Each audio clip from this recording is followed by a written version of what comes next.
Ito po ang ating napakaganda at light new condition Ergo Baby Omni Breeze. So this is good for newborn up to 20 kilogram na. Okay, this already washed and ready to use. Wala po itong himulmol. Meron po siyang kasamang packet pa and then replacement box. Okay, so pakita natin yung details po niya one by one. So unahin natin dito sa kanyang head support. Ayan. So adjustable po yan kapag pang toddler ganyan.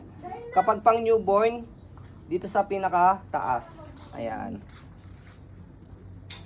So this is original and authentic ha. Hindi po kami nagbebenta ng fake. And then papakita po namin sa inyo yung difference ng fake saka sa original. And then next natin siya. Ito yung kanyang zipper. Okay na okay. Ang ganda pa ng zipper niya.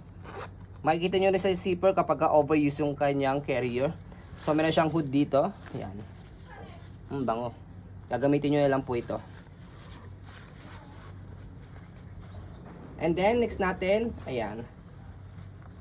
Yung kanyang pagkaka soft flex. Soft flex ang tawag po dito. Ayan. Okay. And then next natin ito yung kanyang packet. Pakita natin yung loob. Baka mamaya may pera. Wala pala. Okay. So yan. So ito po yung adjustment po niya. Dito sa gilid. Depende po sa magiging laki ng baby. Ayan. Okay.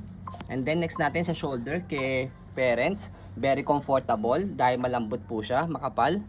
Sa likod, ayan, meron po siya dito support para sa likod and then meron pa sa tinatawag na lumbar support.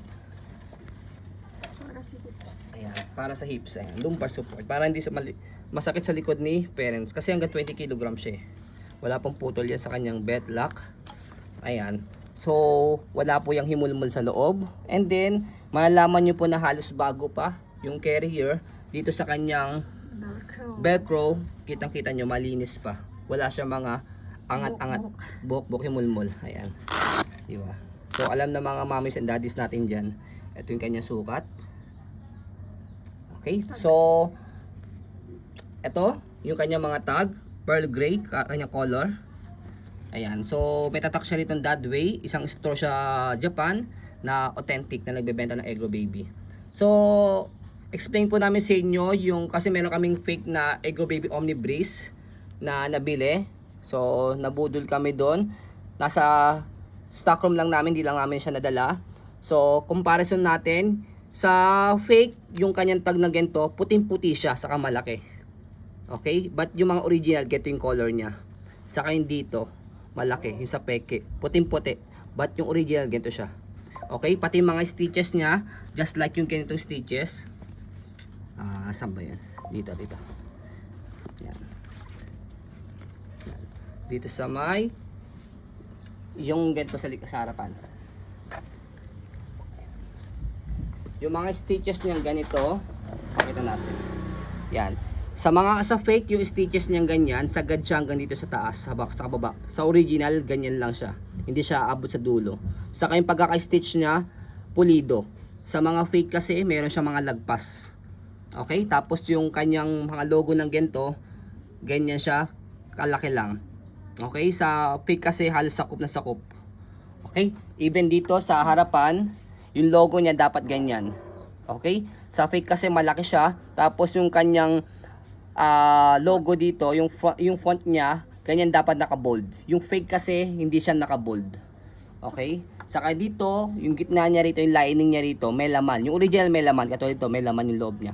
Yung fake kasi, as we can see, walang laman yung dito. Tapos yung dito niya, hangin lang. Tapos yung soft flex niya rito, makikita yung transparent sa loob, but this one hindi.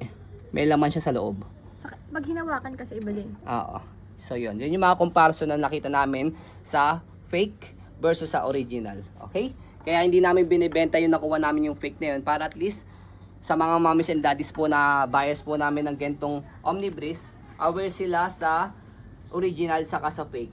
So ayan po, as you can see, very details po kami sa aking pong pag-video kasi amin siya policy, no refund, no exchange. What you see is what you get. So yun po, maraming salamat. Have a nice day and God bless po.